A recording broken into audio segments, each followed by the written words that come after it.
Rajnagar sisal ফ্রাম high স্কুলে পুলিশের পক্ষ থেকে পথ নিরাপত্তা বিষয়ক সচেতনতা শিবির।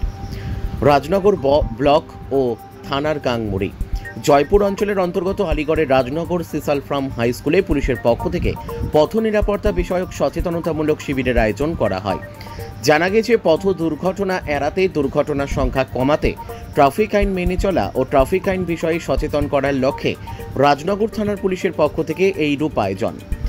বিদ্যালয়ে আয়োজিত এই শিবিরে উপস্থিত ছিলেন রাজনগর থানার সাব ইন্সপেক্টর অরিন্দম দেবনাথ, অন্যান্য পুলিশ কর্মী, বিদ্যালয়ের শিক্ষক শিক্ষিকা, শিক্ষাকর্মী ও ছাত্রছাত্রীবৃন্দ প্রমুখ। এমন উদ্যোগের প্রশংসা করেন অভিভাবক ও এলাকার শুভবুদ্ধি সম্পন্ন মানুষজনেরা। বীরভূমের রাজনগর থেকে মোহাম্মদ সাফিউল আলমের রিপোর্ট, এস নিউজ বাংলা।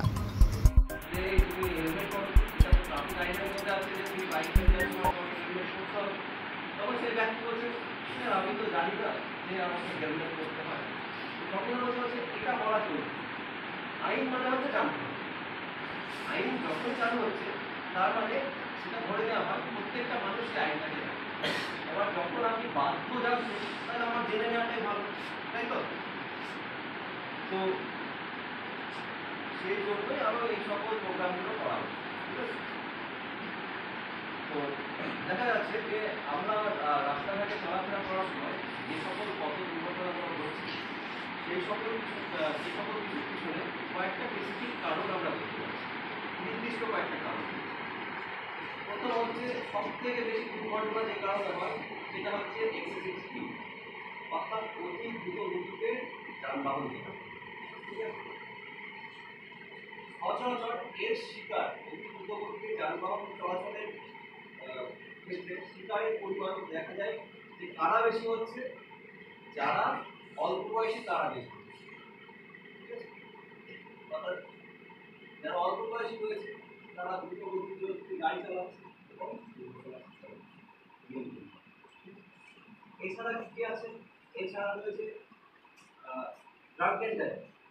এটার কারণে অনেক দুর্ঘটনা হচ্ছে। ড্রাঙ্ক অ্যান্ড ড্রাইভ মানে আমরা দেখতে পাই যে আমাদের যখনই কোনো উৎসব হয় তখন বর্তমানে একটা যেন চলে এসেছে, মানে কোথা চলে এসেছে যে উৎসব মানে আমাকে মদ্য অবস্থায় থাকতে হবে। কিন্তু অ্যাকচুয়ালি সেটা নয়, আমাদের উৎসবের মানে অন্য কিছু আলাদা কিছু। উৎসবের মানে হচ্ছে একটা মানুষ অন্য মানুষের সঙ্গে মিশবে, ঠিক আছে? জেলা পরিচিতি হবে, আনন্দ করবে। আনন্দ করার অনেক রাস্তা আছে, কিন্তু কি হচ্ছে এখন অনেক মানুষের আনন্দ করার রাস্তা হিসাবে কি করছে? মদ্যপান করছে। হ্যাঁ, এবং কি হচ্ছে যে মদ্যপানরত অবস্থায় তারা যখন যানবাহন চালাচ্ছে তখন কি হচ্ছে? দুর্ঘটনার পরিমাণটা বেড়ে যাচ্ছে। তো আমাদেরকে সবসময় বিরত থাকতে হবে যাতে আমরা কোনো কারণে মদ্যপ অবস্থায় যানবাহন না চলতে। মদ্যপান একটা সামাজিক ক্ষতি, ঠিক আছে? এটা কিন্তু একদমই ভালো জিনিস নয়। সেটা তো না, যতটা সেখান থেকে দূরে থাকা যায় সেটা তো অবশ্যই খুব ভালো জিনিস। অর্থাৎ কোনো আইন ভাঙলে যেরকম শাস্তি হয়, যে কোনো আইন যেরকম ভাঙলে শাস্তি হয়, সেরকম ট্রাফিকের আইন ভাঙলেও শাস্তি দেওয়ার প্রসেস হচ্ছে ট্রাফিক ফাইন, ঠিক আছে?